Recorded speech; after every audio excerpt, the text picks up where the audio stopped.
Hi everyone, I'm Neha Butcher, CEO of Atom11, and welcome to episode number 3 of AdVantage with Atom11. So, this is where we talk about all things Amazon, and all we want to do is bring in the best content for you guys. Before we start today's episode, I actually wanted to take a minute off. Um, at one point, we were actually thinking amongst ourselves as to what do we stand for when it comes to Atom 11. And honestly, the answer came to us very easily. We believe that with Atom 11, we have started breaking the silos between advertising and retail, bringing things together. And so, breaking silos, it just came as a very easy answer. What we want to do in future is continue breaking these silos, not just in advertising but in all things Amazon. And so what the next step for us was basically to figure out industry experts who have done the same in their own domains, right? So we started reaching out to such industry experts. We found out so many amazing people who've been breaking silos in their own domains, and what we thought was, what a better place to bring them all in, under one roof, with AdVantage with Atom 11. And so that's what you're going to be seeing a lot of, throughout this year on this podcast. So I think that was a good context as to what we are doing and why we are doing. So we could start with today's podcast, and without further ado, I would love to bring in today's guest. Would love to have you over, Fatosh. Hi, Neha. Thank you so much for having me. Hey, you're welcome. I am so happy and elated to have you over here. I think we've connected a few times in the past, Fatosh. I've learned so much from you. So I just thought that, I would, love to see if our listeners could gain the same from this talk. Well, you're very humble, first of all. Thank you. And I hope so. I hope with every one of these podcasts that we do that if one person picked up one piece of information that helped them, then I think it's worth it. Worth it, So, absolutely. I'd very quickly introduce Fatosh. For those of you who already don't know her, I think she knows a lot of people in the industry already. Fatosh is the founder and MD of Max Amaze. Max Amaze is true to its name. It's doing some amazing work in content and listing optimization. So I'm going to give it up to you, and Fatosh, if you would like to introduce yourself and tell a little bit about yourself, and then we can get started. sure, thank you. So, I started my career many, many years ago. I have an economics degree and then went into finance and then found out very quickly that that was not for me. um, so I've always been a free spirit, I think. And then I built a business in the days before the internet really existed. In the lingerie and swimwear industry, and then I came into e-commerce in Amazon. Started as a private label seller in the US market, and then my career kind of took a sort of slight fork in the road, and Maximase was born. I think a lot of things happen organically, and those are usually the things that work best in life, Yes. whether it's career or your personal life. And Maximase was the same. So, I was always creating my own listings and looking at how I could make them better. And people were saying, wow, your listings look really good and, you're converting really well. How do you do that? And just helping others. And I thought, actually, you know what? I want to do this full time. So So that's how it happened. And so then you completely moved from your previous business as a private label seller to Maxamaze, or do you do both? I do both. I do both, but I have a business partner with my private label business. So Maximase is my main focus, and I absolutely love it. I just find it so rewarding. When you see the transformation when you've finished a project. And it's exciting. I also get to work with so many different products. So I've learned Yeah. a lot. Oh, absolutely. And I just think that, when you do something where you have your own experience, just like you had with, your own private label business, Yeah. you're taking learnings from, and then, you do something which is like a consulting and an agency for listing optimization, for example. Yeah. You are able to use knowledge from both the fields, and in both of them. So for example, your own experiences from your private label business in your agency, and then vice versa. So I think it's just the best, right? Because everything is coming from a personal experience. Absolutely. And you can rewind a bit further back from that as well, because, my previous business it started out in retail. So, Mhm. sometimes I think we get too lost in the noise of what's going on and what's the latest thing, but you have to go back to basics most of the time. Yeah. And the way that I started approaching how to build an Amazon listing, how to build a store, was based on what I did when I had shops, physical Yeah. stores. And the same principles apply. It is exactly the same thing. You're just doing it in a different medium. Yeah. So the same principles always apply. And also my knowledge from running a private label business off Amazon as well, everything from logistics to sourcing, manufacturing, everything down to testing, all of that kind of goes into the mixing pot of what you're doing. You are so right. I think in the morning today, I was reading something where, I'm going to post a link of that blog post, in the Yeah. comment section. But it was a list. It was a post which actually talked about how the boundaries between digital and retail, they are so blurry now, and you can apply the learnings from one in another. So beautiful. I think it was a very rightly said a point that you made there. Yeah.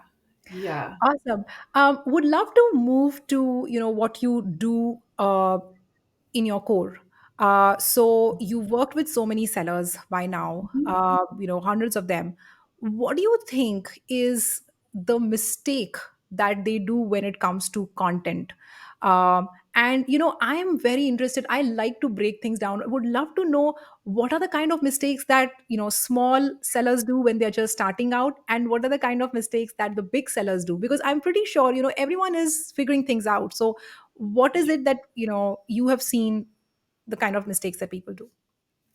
Yeah. So I think if you take a global view, the one big thing is a very simple thing. Um, your listings are about the why. Yeah. Why should people buy your product?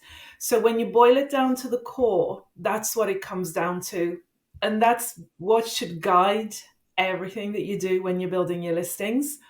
Um, how that sort of translate into smaller sellers and bigger sellers, quite often the way this is a typical, it's not everybody, but sort of the typical pattern is that for small sellers, the biggest mistake they make is to think, let me just give it a go and see if it works.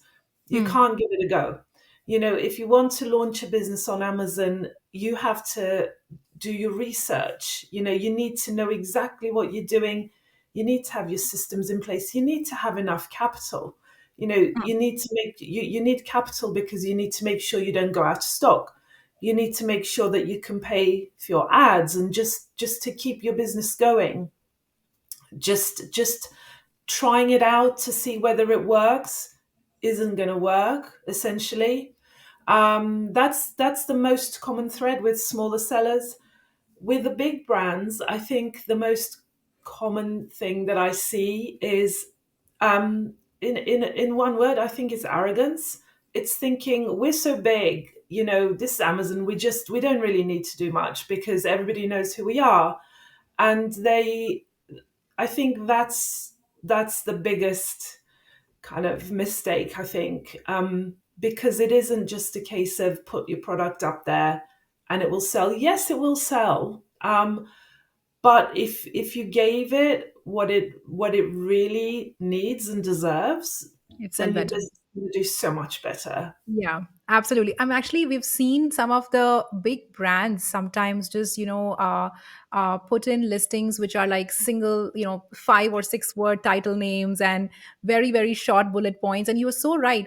They are Yeah, going to sell because they have built a brand over years, but they can do so much better if they do it, in a nicer way. So, wow, that's a great point. yeah. I wanted to take in one point with the small sellers. Basically what I meant was sellers who are already on Amazon, not the ones who are starting out, but let's say Okay. people who are already on Amazon and let's say either pre MDS to Hmm. let's say 2 to 3 million dollars in Hmm. revenue. What do you think they would be doing mistakes in terms of listing or content and how? Yeah. Again, not seeing the money that they spend on their Mhm. listings as an expense rather than an investment. I think that's the difference. Yes, I So agree. it's an investment because this is your business. You need it would be just like you open a shop in a prime location, you're paying a lot of rent, but you haven't kitted out your shop. That's It's true. it's like this, the analogy is there. So you need to invest in your listings, in your storefront, and build a brand. So when you think about what you're going to spend to do that, and by improving your conversions, how much money, how much harder your PPC is going to work. For Mm, example, um, you will reap the rewards. I mean, you will pay that back in such a short time when it's done absolutely. properly.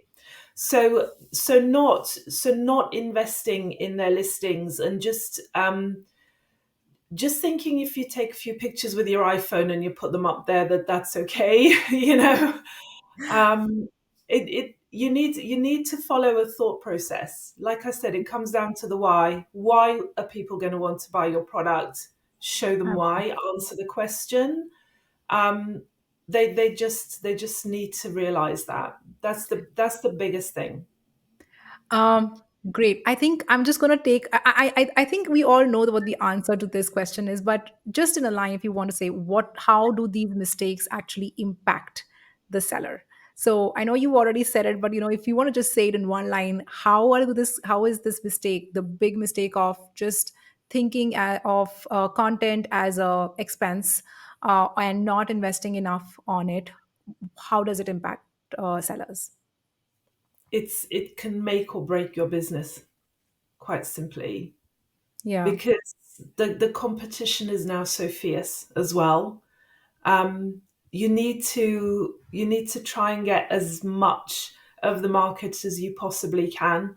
So it can be the difference between having a business that thrives and makes you a lot of money and Hmm. one that doesn't and then eventually could wither away. Fair. Um, that brings me to the next question. I mean, the glimmer of hope, right? How can how can sellers avoid mistakes? And I'll just explain my question, right? Let's say Yeah, if you were on their team, how yeah. would you one set them up? Now, it could be tools. There are many AI tools available. It could be partnering with someone or through an agency. What are the kind of things that you would suggest them or execute for them if you were on their team to make sure that one, they're avoiding these mistakes and then setting themselves up for success? um, Yes. So, first of all, before you launch a product, really understand your market and your niche and your Mm. competition. And, tools like Helium 10 are amazing for that, just to get that, find out what's going on in the market and really launch a product when you feel like you really understand it, where you fit in. That's really important before you do anything. Like you said, tools that you can use, like tools like Atom11, where you're managing your PPC, but you're also looking at other things as the market and your inventory levels. So make sure that you've got the right tools and systems and SOPs in place before before you get going. And don't launch if you haven't got an optimized listing, essentially. I get a lot of people asking me, well, how about if we just start and then, we can improve it later? And I just say, you better not do it at all, because as you know, it's Amazon's all about conversions. So if you launch with a listing that doesn't convert, you're going to work so much harder to have to get it back up to speed. It's really, really important. It's very competitive, and you just need to make sure all of those aspects are fully optimized and you have your systems. Make sure you have enough inventory and that you can finance more inventory, because if you launch a product and it does well and you sell out and you haven't got money to replace your inventory, what's the point? You Yeah. need to make sure that you can maintain that continuity. Yeah. So all of these things have to be checked off your list before you start. For sure. And I think when if we just come back to the content part, right? I think what you said was interesting, that you are going to be bringing in a lot of traffic through your PPC, but that's traffic is, or the that money was probably down the sink because the listing is not prepared to actually sell. Now, if you are, let's say, what are the two or three minimal things that a seller should absolutely do to ensure that, okay, you know what, if I have this, I can just start, and Mhm. then maybe I can keep improving, because see, listing is not set it and forget it, right? This is a continuous process. So Yeah. let's say we if we just have to build a flow chart and we say, okay, first things first, make sure that the hygiene is correct. So what is hygiene, and then how can I keep improving? So Mhm. let's just break that down in that format, if you will. Yeah, sure. So obviously, your keyword research needs to be done really well. Your title Hmm. needs to be very well optimized so you're discoverable. That's number one. Your main image needs to be really high quality, because the first step in the process is to get the click. Yeah. Get the click, then get the conversion. So on the search results page, your image needs to stand out. So it needs to be good quality. If you've got a poor quality listing, you're not going to get the clicks. So make sure that it is so fully optimized. What do we mean by that? Obviously, it's got to be terms of service compliant on the white background. Hmm. Try and minimize the white space so that your image is as big as possible and it stands out. Um, a lot of people say this: zig where other people are zagging, or zag where other people are zigging. So have a look at how everybody else looks on the page. If all, just for example, let's say everybody else's product is angled to the left, Hmm. maybe if you angle yours to the right, it's going to stand out. People are going to they'll notice it. Or let's say you have a product that is 6 items in a pack. Everybody's got them lined up in a straight line. Try lining them up on a diagonal or something like that, just to stand out on the page so that people, they'll see your listing, Fair. get them to click. So once you've got them to click, um, it obviously all depends on what the product is. If it's a technical product, make sure that you're including the specifications, because people are going to want to know that, if when they're buying the product. Um, Lifestyle images, even if they're quite simple, are really important, because relatability is really important in terms of selling. So people want to see how the product is in use. So even if they're quite simple, just having human beings, a human face, is really important, because most purchase decisions are driven by emotion, Hmm. not just by the rational. So seeing a human face and seeing emotion, really important. It's really worth doing that. And some graphics. So rather than um, just a plain picture, having some infographics always really, really helps. It's just basically doing the job of a sales assistant if you're in a physical store. Because when you go shopping in a physical store, somebody will tell you about the product and how it works.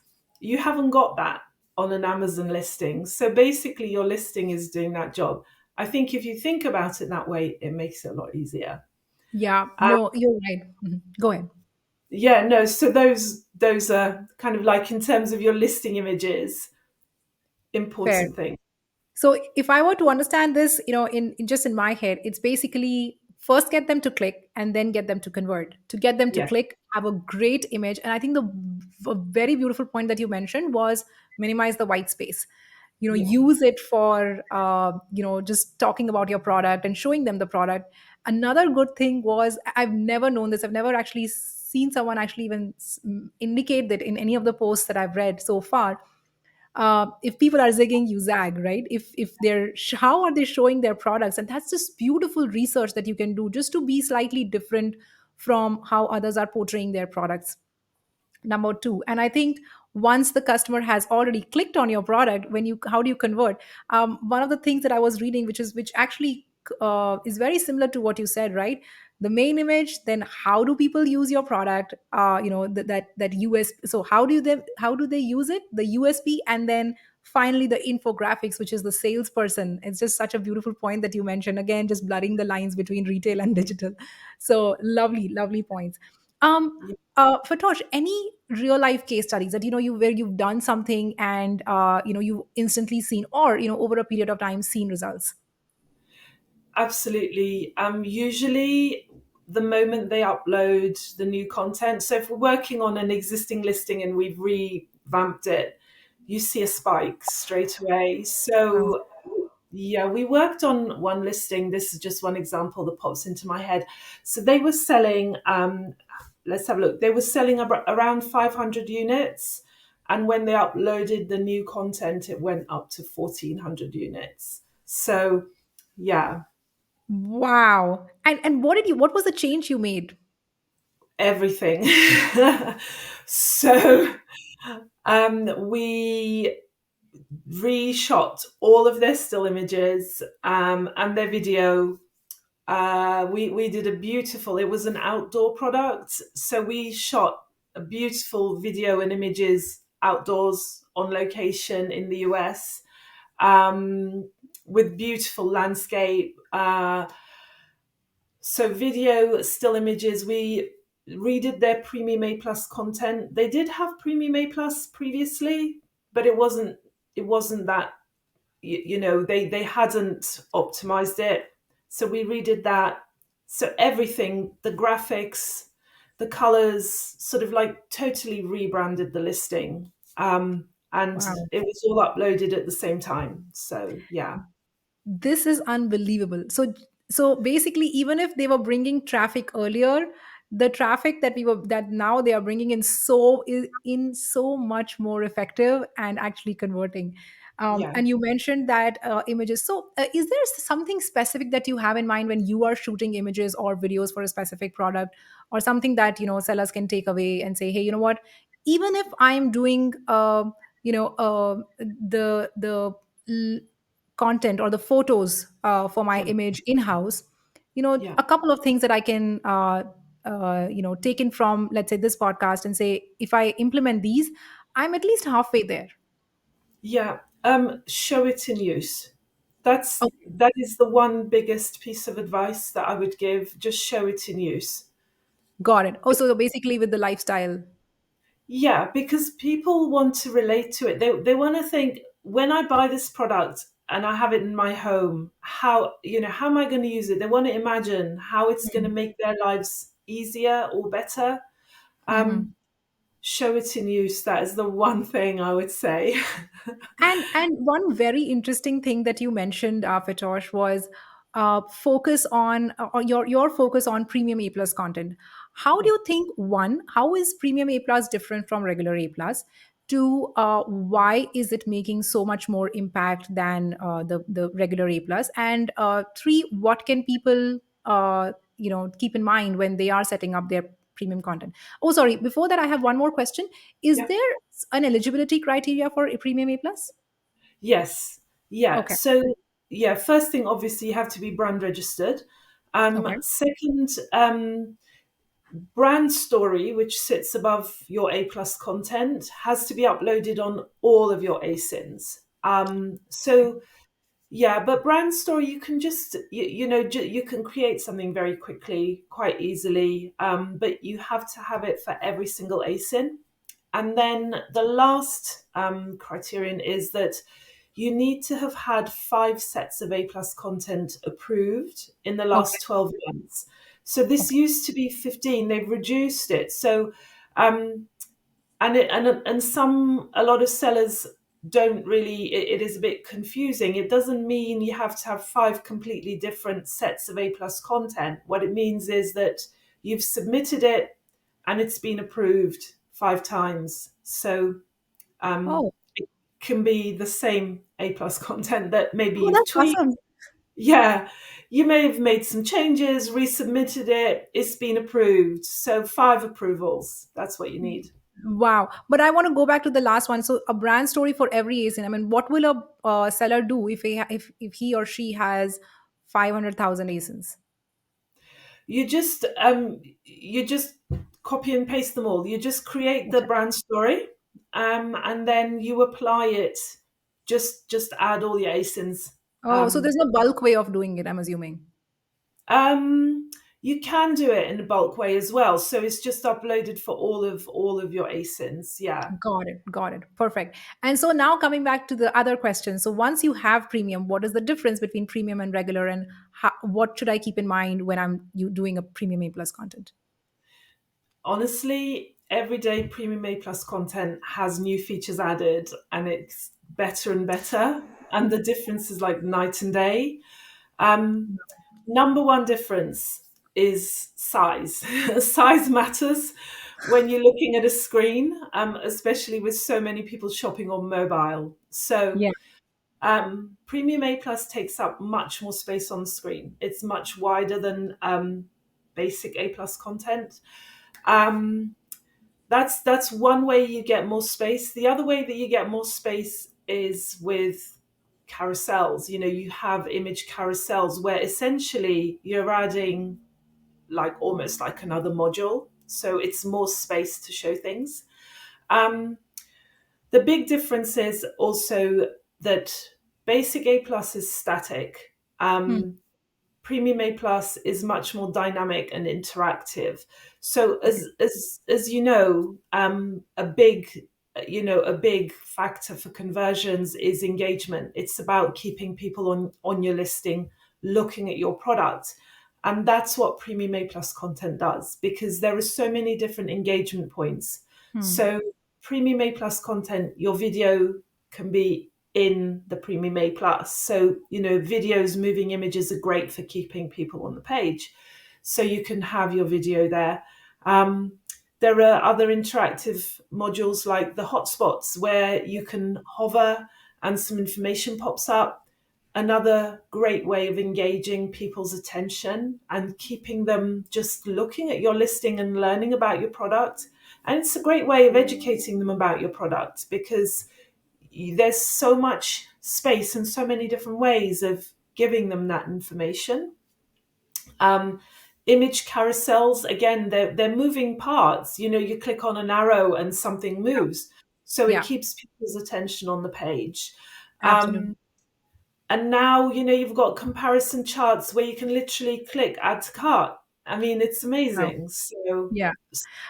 I have one more question about Premium A Plus. I think we're going to have to do one more session with you, but just one yeah, more question. yeah, Um, is premium? So we work with a lot of different kind of sellers. So some are commodity sellers, or high involvement categories, low involvement categories. So let's say I am in the market to buy a pack of tissues, or I'm in the market to buy some kind of a floor cleaner. Um, I will probably just get in and get out, right? Um, is premium A plus content more useful for high involvement categories, or do you think that you've seen uh, impact overall, across categories? it helps whatever you're selling. I mean, like you said, the sort of more basic utilitarian products, there's, if you've got a high involvement product, as I said, there's much more that you can talk about. But even Yeah. if you were selling a floor cleaner, you can still use that space because your floor cleaner, you're probably going to have in, let's say, 3 4 different fragrances. You can showcase them Mm, all. fair enough. um, you can talk about the production process and Yeah. tell people what's in the product, Mm, and explain the technology that goes into your product as opposed to somebody else's product. Your floor cleaner, I'm sure there are going to be different, a number of different ways that you can use it. You can use it to clean your floor, but maybe you can use it to clean the bath or something else. So you see, there's already like yeah. a whole lot of other stuff that you can showcase. Wow. I am learning so many different things today. I had a completely different view of how listing and content optimization could be done, but I can tell you how many different things I learned today, starting from the CTR versus how do you increase your conversions versus premium versus regular, and just the thought process. If I were selling something, I would probably not think about all the different things or flavors that you talked about today, but I think that's where experience comes in, right? You've worked with so many of them, but now you just organically know what kind of things can be shown on an A plus content. That's awesome. That brings me to my last question. Yeah. What is the one message that you would want to give to sellers out there, big or small? Oh my goodness. Oh, just really believe in your product. I think if you believe in your product and you communicate that's infectious. Yeah. People, shoppers will pick that up. Like if you're really enthusiastic about your product and you put that in your listing, that in a summary form, everything else is detail. Wow. I think I could use that, right? I mean, we sell a product, so why not? Awesome. Thank you. Thank you so much. Fatosh, I'm going to do a fun section with you. So I'm going to do a Okay. rapid fire with you if you're okay with that. You will have to be very rapid. You will Okay. have to answer the question in 5 seconds, and let's Okay. see how this goes. Okay. All right, let me get started. Okay, 5 people you follow for Amazon tips and tricks. Okay, so Kevin King, Chris Rawlings, Norm Farrar, Bradley Sutton, uh, Travis Sigler. Oh, wow. Wow. Awesome list. PPC or SEO? Um, so PPC or SEO, which one? Which, Yeah. which one I prefer? SEO. Okay. Favorite sales hack for Amazon? Favorite sales hack for Amazon: believe in your product, love your product. Good one. Good one. Pizza or pasta? Both. Both. Anything that you can. One big no no for sellers. Don't set it and forget it. Good one. One tool that is absolutely necessary for all Amazon sellers. Atom11. I don't think I need to ask you more questions. You're done. You won. All right. If you were to meet, well, thank you. I think that was very sweet of you. If you were to meet Jeff Bezos today, what would you ask him? Make seller support work. Oh God, I think so many people are going to be thumping their desks today when they I hear this. know. If Amazon team says to you, ask for one feature and that feature will be granted, what will that be? I think being able to see the geographical, your geo ranking, and Mm. your heat maps for where your inventory is, being able to see all of that in one dashboard and seeing how they connect and link to each other would be really helpful. Very interesting. Breaking silos Yeah. already. Last question. If not Maximize, what would you be doing? That's a really good question. I I would probably go back and do another a university degree. Well, I'm happy that you're doing Maximize. Yeah. Yeah. Awesome, awesome.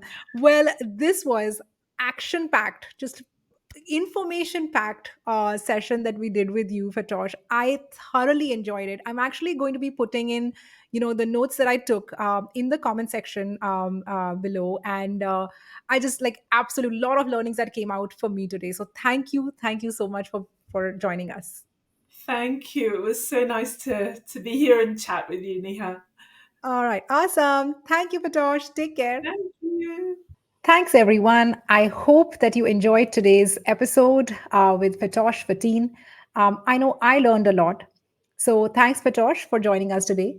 And as we come to the end of this show, I would love to share that both Fatosh and I, we are going to be at the Prosper Show in March 2024 in Las Vegas. If any of you are looking to learn more from us or would like to talk about your business, or you can book in a meeting with us, I'm going to be dropping the links to our websites and meeting um, in the comment section below. So I'm looking forward to hearing from you. I'm also going to be talking at the Prosper Show this year. The topic of my speaker engagement is going to be how to incorporate retail aware advertising in your Amazon PPC. I hope that is a topic that interests you. And if it does, do reach out to me and I would love to talk more. Thank you.